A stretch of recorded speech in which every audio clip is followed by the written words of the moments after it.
dit, il est descendu dans les parties les plus basses de la terre. La version de français courant dit la même chose, dans les régions les plus profondes de la terre. Ça veut dire qu'en fait, au-delà de la sphère naturelle, enfin de la sphère visible, de l'aspect visible de la terre, jusqu'où on peut creuser, quand vous finissez de creuser, que vous ne pouvez plus aller plus loin, il y a une dimension de la terre que la Bible appelle les régions inférieures. Quand on parle de région, prophète Kainos, on parle d'administration et de gouvernement. On ne peut pas, d'ailleurs ici vous savez que vous avez peut-être des régions, des provinces, il y a toujours, quand on divise le territoire en régions, ça signifie en sous-entendu qu'il y a une administration gouvernementale et territoriale. Quand la Bible parle de région inférieure, ça signifie qu'on est dans une dimension de la terre maintenant qui est administrée et gérée par des créatures qui ne sont pas visibles.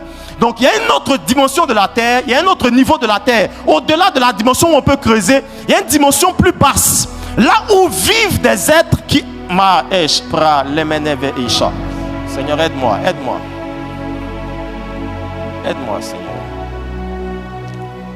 C'est pour ça que la Bible dit ceci, que c'est de là-bas qu'il est venu. Jésus n'est pas venu du sous-sol. Jésus, quand on dit qu'il est descendu, il n'est pas venu de la terre où on a creusé. Il est venu de là-bas. Et de là-bas, la Bible dit qu'il est remonté avec des captifs, avec des prisonniers de là-bas. Ça veut dire qu'il y a une vie organisée en dessous de la terre qu'on voit ici.